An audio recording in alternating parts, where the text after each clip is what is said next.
Bonjour, je suis Thomas Sassier, chef à domicile pour la société Les Dîners d'Héloïse. Et aujourd'hui, je vais vous montrer comment bien réussir sa mayonnaise et surtout, si on la rate, comment bien la rattraper.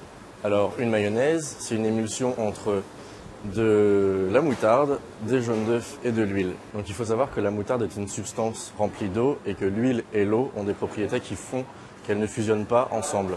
Le jaune d'œuf va aider l'émulsion entre les deux. Donc ce qu'il faut dans la mayonnaise, c'est séparer l'eau et l'huile et l'émulsionner ensemble pour que vraiment, avec le jaune d'œuf, tout se concorde et fusionne. Donc, ce qui est important dans la mayonnaise, c'est de se munir d'un bon fouet. Le fouet va créer l'émulsion et l'émulsion, la fusion entre l'huile et l'eau. Donc, dans un premier temps, on a 2 jaunes d'œufs. On va mettre une bonne cuillère de moutarde. On va mélanger. Si on veut mettre du sel, on le met maintenant, on ne le met pas après. Si on le met après, les petits grains de sel n'auront pas le temps de se dissoudre dans la masse et ça va créer des petits points blancs sur le dessus. Donc on commence à mélanger la moutarde et le jaune d'œuf. On homogénise. Voilà, une fois que c'est bien homogène, on va pouvoir commencer à monter avec de l'huile d'arachide, de l'huile de pépins de raisin. Et on commence à monter doucement. Voilà, on crée une émulsion. On y va tout doucement.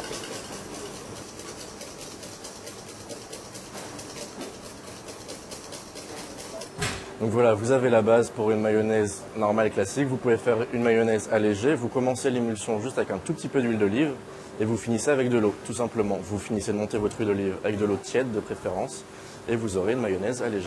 Donc je vais vous donner un petit conseil pour que la mayonnaise reste bien émulsionnée et ne tranche pas. Donc si elle tranche, c'est que l'huile et l'eau se sont reséparées. Donc en fait, vous ajoutez une petite goutte de vinaigre à la fin, et vous finissez de bien mélanger, et là, votre mayonnaise restera bien émulsionnée, bien ferme. Alors maintenant, vous savez comment ne pas rater la mayonnaise. Si jamais vous la ratez, c'est par malheur il vous arrive de ne pas réussir votre mayonnaise, je vais vous montrer 2 techniques. Donc la première consiste à mettre de l'eau chaude dans un saladier et de recréer l'émulsion avec la mayonnaise ratée. Donc voilà, là, on voit que la mayonnaise est ratée, donc l'huile est ressortie du mélange.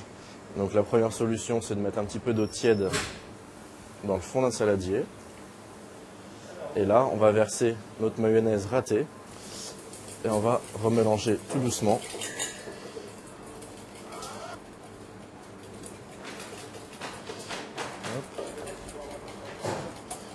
On mélange, en fait, on va recréer l'émulsion. À partir de là, on aura une nouvelle base de mayonnaise et on va pouvoir terminer de la monter avec notre huile. Alors voilà pour la première technique. Pour la deuxième, on va refaire la même chose, sauf qu'on va pas mettre de l'eau chaude dans le fond du saladier. On va refaire une base, donc jaune d'œuf et moutarde. Et avec cette base, on va réémulsionner avec la mayonnaise ratée. Donc on remet les jaunes d'œuf, de la moutarde. On va remélanger. Et on va rajouter notre mayonnaise ratée. Et à partir de ce moment-là, une fois qu'on aura une bonne base bien émulsionnée, comme pour la première technique, on va terminer avec le reste d'huile d'olive ou d'arachide ou de pépins de raisin et on aura une mayonnaise stable. Donc maintenant vous savez comment ne pas rater votre mayonnaise, comment la rattraper avec les 2 techniques que je viens de vous montrer. Maintenant vous êtes le roi de la mayonnaise, vous n'avez plus aucune excuse, alors à vous de jouer.